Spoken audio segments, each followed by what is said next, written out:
Medical science has come so far.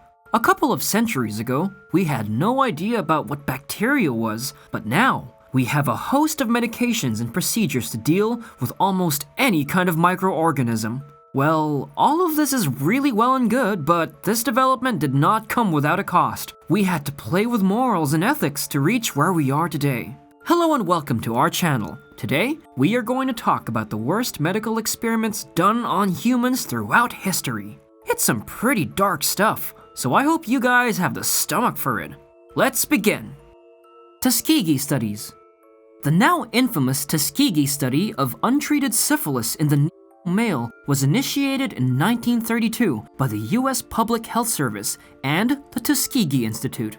The stated goals of the study were to improve syphilis treatment and provide evidence in support of treatment initiatives targeting African Americans. 600 African American males enrolled, with 399 of them having syphilis. They were promised treatment for bad blood, a term used at the time to describe a variety of illnesses, including syphilis, and were given free medical exams, free meals, and burial insurance in exchange for their participation. However, they did not receive proper treatment, and they were not briefed that the research aimed to document the progression of syphilis without treatment. By 1947, penicillin had emerged as the gold standard in treatment, but it was never administered to the guys. In order to further the goals of the study, the researchers actually implemented measures to guarantee that subjects would not receive appropriate care. Even though the study was supposed to last for only 6 months, it ended up going for 40 years. Lobotomy Experiments.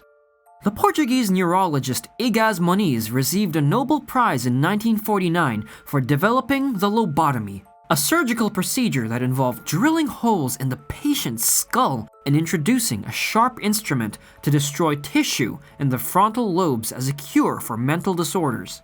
Lobotomies in the United States had been performed by physician Walter Freeman Jr. By that time, a lobotomy performed by Freeman in 1941 on Rosemary Kennedy, then 23 years old and disruptive, left her seriously crippled and in need of care for the remainder of her life.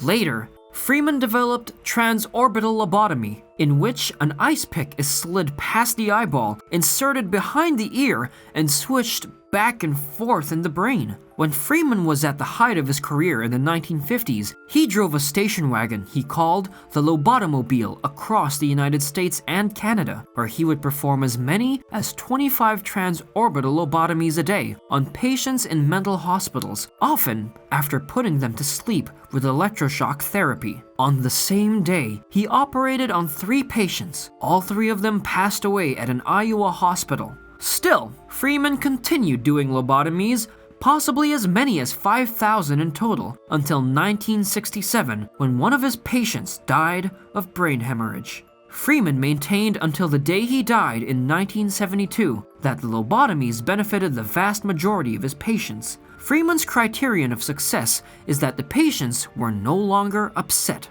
Medical historian Edward Shorter has said that that doesn't mean they were cured, but rather, they were able to leave the asylum despite being unable to function normally in society. In most cases, they were immobilized and listless. Indeed, that's how they stayed for the foreseeable future. The Monster Study. Few studies in history can compare to the Monster Study, in which a group of American psychologists, led by Wendell Johnson and Mary Tudor, set out to intentionally humiliate a group of orphans in order to induce stuttering. According to Johnson, bringing emphasis to a child's hesitancy or repeats in speech could lead to the development of a stutter. In essence, he theorized that calling attention to children's normally interrupted speech patterns, whether allowed through diagnosis or through nonverbal reactions to these speech interruptions, contributed to the development and maintenance of stuttering. If this idea holds, we could take a group of youngsters who speak normally and cause them to stammer by highlighting natural pauses in their speech. However, you'd have to be a monster to truly carry it out, right? Right.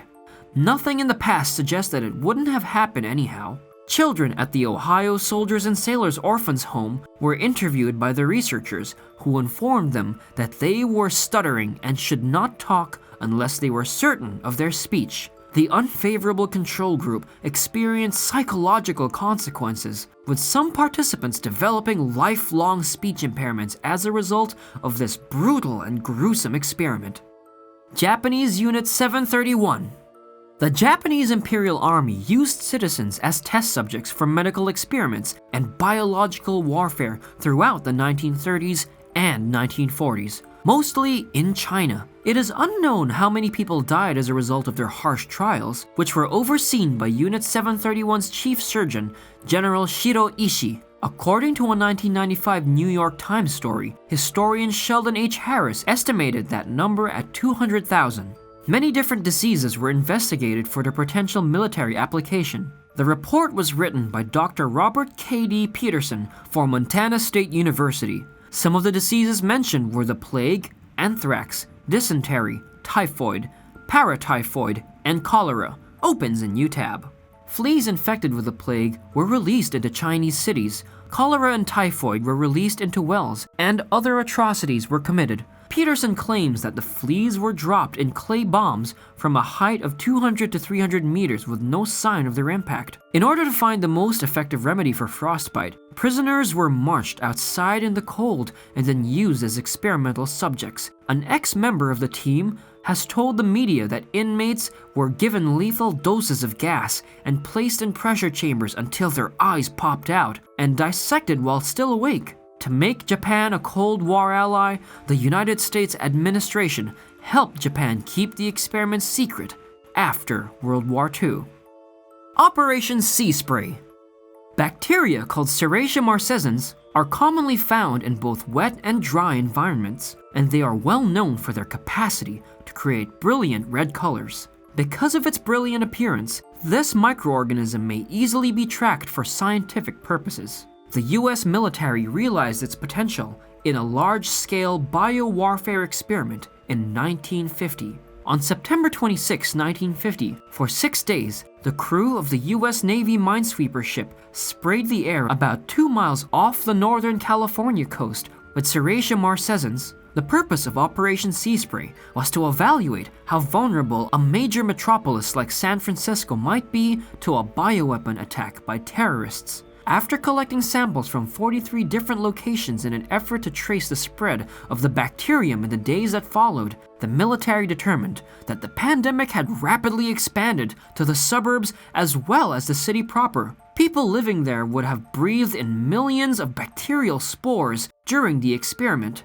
Their research has shown undeniably that San Francisco, along with the cities of a similar size and topography, might be targets for germ warfare. This part of the experiment went well. Of course, there was a catch. The United States military at the time incorrectly believed that Serratia was incapable of causing harm to humans. Red patches on contaminated foods were the bug's claim to fame, rather than any medical conditions. The tides turned a week following the test when 11 locals presented at a local hospital affiliated with Stanford University with complaints of urinary tract infections. Urine tests revealed the reddish color of the infection, prompting the university to conduct a thorough investigation into the outbreak in order to pinpoint its source. After the germ was identified, the resulting outbreak was the first ever of Serratia marcescens. Some say that the emission permanently altered the local microbial ecology, and one patient,